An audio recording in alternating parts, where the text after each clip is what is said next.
Hello everyone. In this video, we are going to learn how to enhance the look of font and text by using CSS property.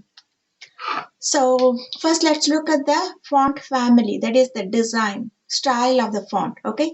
So to do that, we'll be using the property named font family. Okay. There are different font families available. You can look at this table: serif, sans serif, monospace, cursives. There are 5 different types of font family available, and you can see the examples of different fonts that belongs to that particular family. For example, Times New Roman Georgia, which doesn't have any which has the serif, which has the edges. Okay, so that belongs to serif family, which is good for printing. Okay, and then all sans serif fonts like Arial, Verdana, which doesn't have the edges, sharp edges, which is good for the web display, belongs to sans serif family.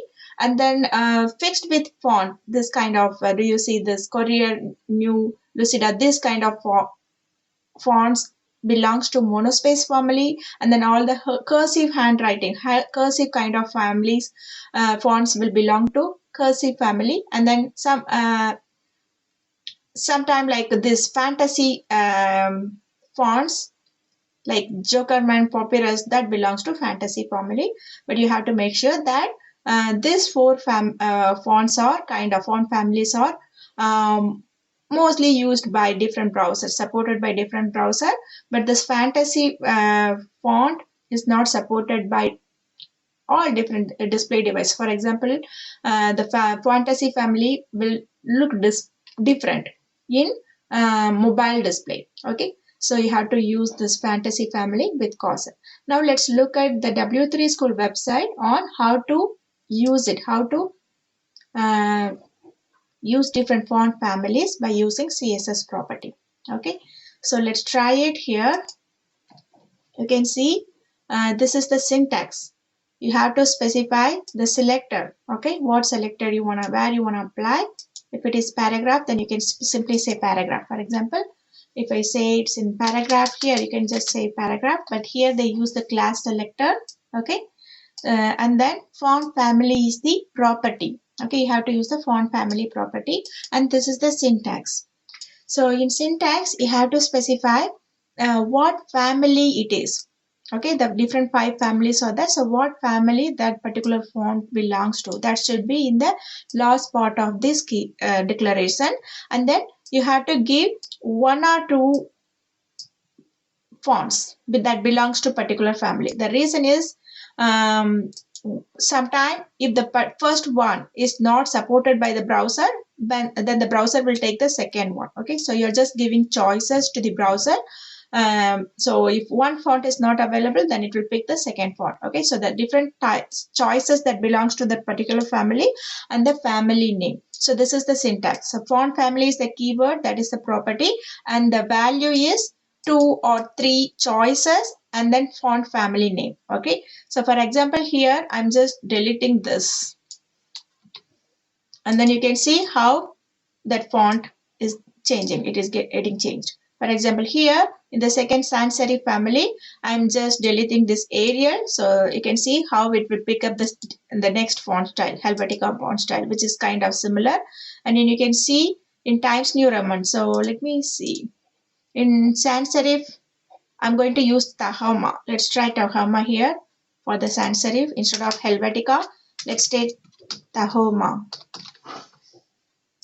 So you can see how it is getting changed. Okay, so like this you can use different font families of different types. Okay, so this is the syntax. So like font family, there are different other properties that we can use. So the selector will be here. For example, if you want to change it on the paragraph, then the selector will be here, and then inside this curly brace you will be specifying font family colon, and then what is the specific type you want, and the family name, sans serifs like that. Okay, so that is one type. So what are the other things that you can customize? So you can customize font weight by using the keyword font weight colon, and then here you can use different font, like how we used bold tag like that. Instead of using bold tag by using HTML, you can use CSS to customize this font weight. Okay, so you can use bold here to customize the font weight. Let's see what are the other values. So font style, so you can see font size.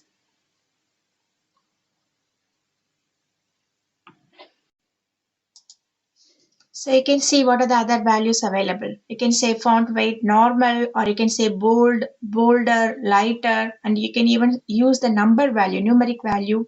Okay, so let's try it here.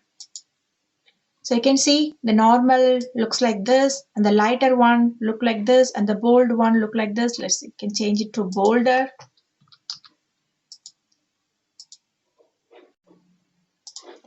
And let's try the font weight numerical value with 100 to 1100. Okay, so to 10, like that.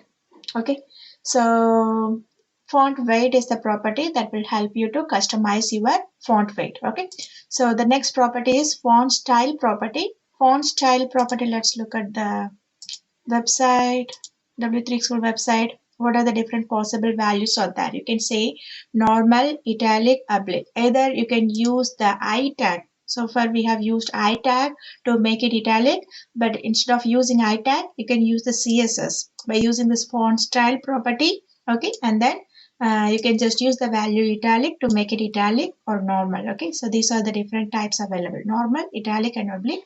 So you can see the oblique and italic is kind of almost same kind of appearance. Okay, so those are the properties that is related to font. Okay, so what are the properties? So font family, font weight, and then font style, and then font size. So these are the four CSS properties that is associated. Now let's look at the text decoration property. Apart from font, you can use the text decoration property to enhance the look of the text. So you can use text decoration property, or text transform property, letter spacing property, line height property. Okay, so different properties are available. Let's look at W3 School website to explore more on CSS text. You can see you can use text color property here.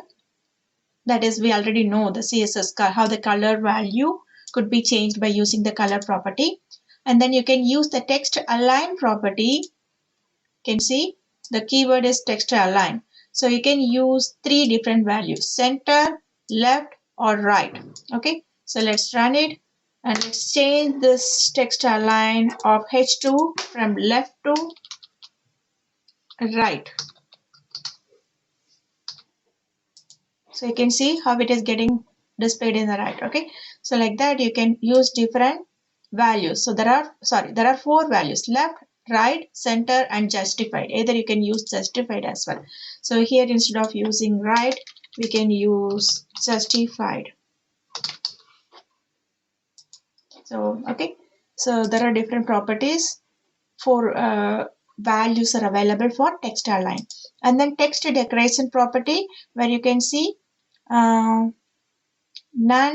overline, underline, and line through. Okay, so there are four properties: none, overline, line through, and underline. So you can just make this overline as underline.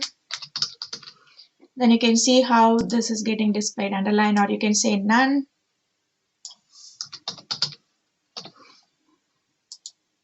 Then it will take off the line. Okay, so that is text decoration property. And then text transformation property, making it to uppercase, lowercase, or capitalizing the first word. You can see you can simply specify it here. If you want to make it uppercase, you can just say uppercase, so all the letters will get transformed into uppercase. And then here lowercase, and here capitalize means each word each word's first letter will be capitalized to uppercase. Okay, so let's change it to capitalize. Let's change the first one, the first class uppercase to capitalize, and you can see how it is getting changed. Okay, so 4 values are there: none, capitalized, lowercase, or uppercase. So that is text transform property. And then text spacing property, letter spacing property. So text spacing can help you to give the indentation, that is how much space you want, indentation space that you want. You can just change the value of the text indent to 100, then you can see how the indentation is getting changed. So that is text indent property.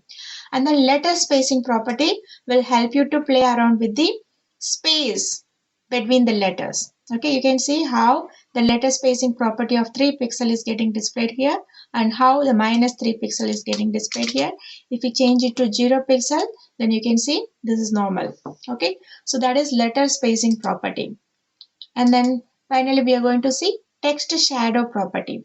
Okay, so you can bring in the shadow effect for the text. So we will see about this text shadow property in detail, the advanced fonting chapter in future, but just understand you can use text shadow property to bring in this text shadow effect. Horizontally and vertically you can change the property of text by using text shadow property. Okay, so these are the different property that we can use to customize our font and text. Okay, so see you in the next video where we are going to see the list markers and favicon, all those stuff.